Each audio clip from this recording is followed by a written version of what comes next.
Please keep in mind that some of these fights were scratched following the Bellator 163 weigh-ins. Now, I'd ask Peter to do predictions if he was here. I'd ask Peach Machine to do predictions if he was here, but neither of them are here. So you're just getting my predictions for right now.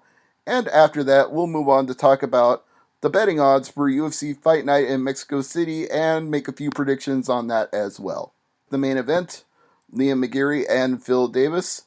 Liam McGeary, the undefeated champion of Bellator MMA, coming in 11-0, going against Phil Davis, 16-3, longtime UFC veteran before he came to Bellator, and he had multiple times that he was in the top 10 and on the verge of a light heavyweight title shot.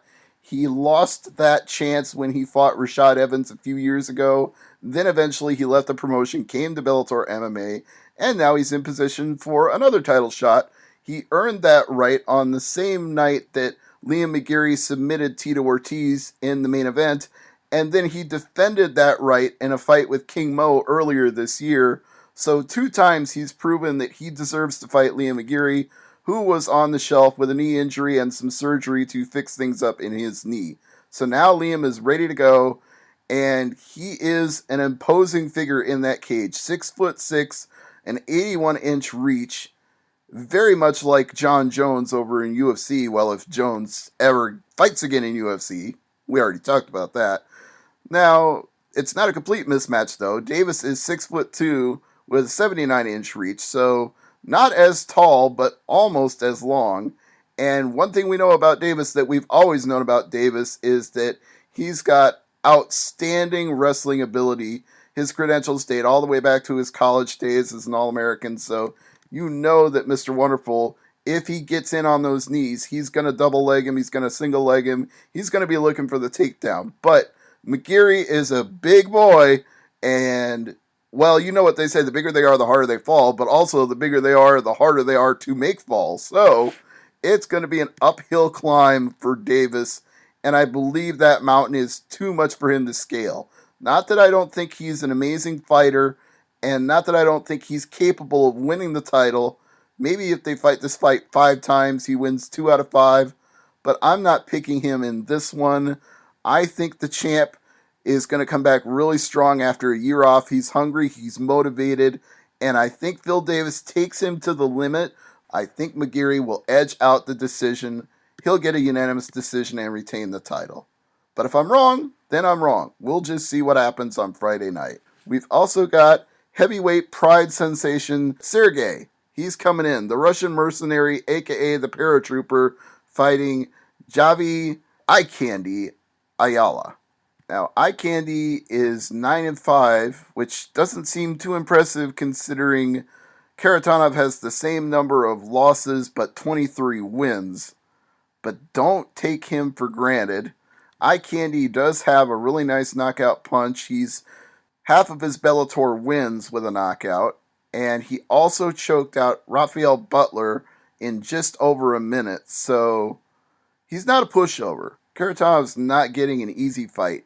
They aren't terribly far apart. Karatanov is the taller fighter at 6'4". Ayala is 6'1", but Karatanov has a slight reach advantage, 76 inches to 75. I just think this one's going to be a slugfest. I think Sergey's going to want to go out there and prove that he's still got it and show the Bellator fans that he's the guy that they came to know on Pride, and he's still that guy. I think Ayala will want to go out there and be a crowd pleaser and will engage with him. I don't think he wants to try to drag this into the deep water. I think he wants to go out there and hope he can get off a lucky shot and put down Karatanov and make a statement. And if he doesn't, at least he'll go down swinging and make a fan favorite fight that will get him brought back for another bout in Bellator. So I predict a early knockout for Sergey Karatanov when they just start winging punches at each other. I think he's the better striker of the two. Speaking of people who are going to just go out there and wing it, the Irish bad boy Brennan Ward, that's pretty much all he does in all of his welterweight fights. He just goes out there and swings for the fences, and more often than not, that actually works out for him. He's won 8 of 13 wins by knockout, so the hands have definitely paid off for him in the past. But Sadawad, He's not a slouch on the hands either. Remember, until recently, until a recent loss for Will Brooks in his UFC career, Sadawad was the only person to ever knock him out. He no longer holds that distinction, but it's something that we should remember is Awad does have a lot of power in his hands. So if he wants to go out there and trade with Ward, I think it could actually work out for him. Now, this might be an upset, it might not be, but I'm going to call it. I think Sadawad fighting at 170 pounds, I think he's got the power advantage here. I think he can go out there and put one on Brennan Ward's chin because he's reckless. He can be caught when he's reckless. I think this works out for Awad, but we'll see if I'm right. If you haven't already heard the interviews on MMA Mania, you will soon because these two will both run this week. Paul Semtex Daly and Barbaric Derek Anderson. I hate to say it, but I have to pick sides, though. When I interview two fighters, I can only pick one to win.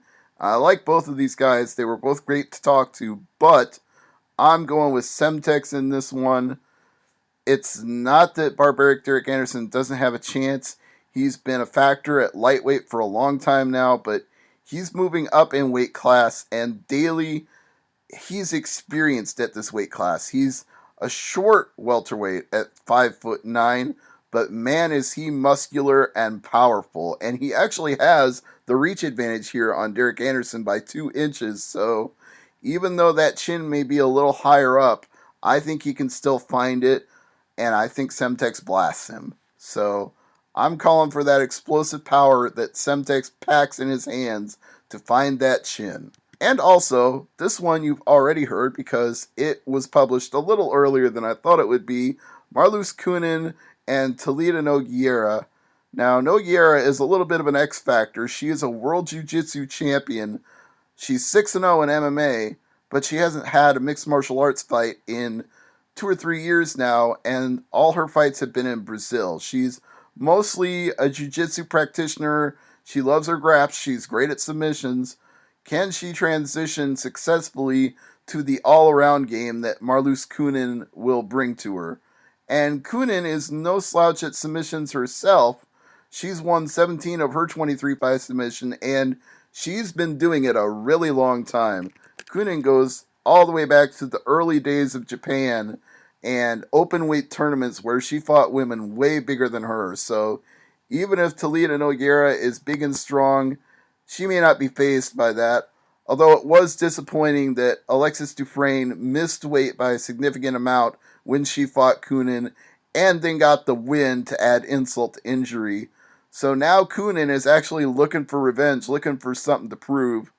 But then again, Talita Nogueira, she's younger and hungrier. I want to pick Coenen to win. In my heart, I think Coenen is a legend and deserving of much more respect than she gets from the media, the fans. She deserves to be recognized for being a pioneer in this sport long before Ronda Rousey, long before Miesha Tate, long before Cyborg.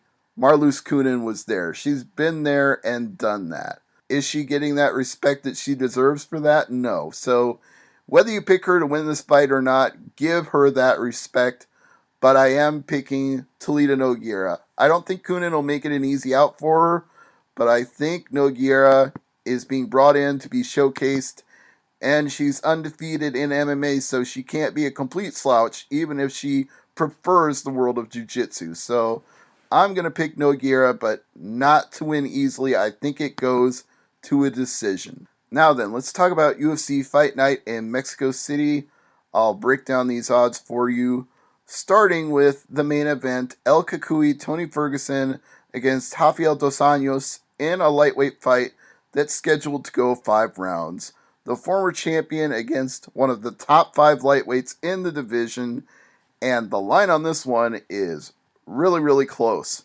Dos Anjos is the favorite, minus 150. Ferguson, plus 130. That's almost a coin flip. Now, there's a couple of fights that actually are coin flips. We'll get to those, but man, this could go either way. Dos Anjos, he looked really, really dominant until Eddie Alvarez found his chin, And if he returns to the form of old, he's a favorite for a reason. But I think Ferguson might actually hit harder than Eddie Alvarez.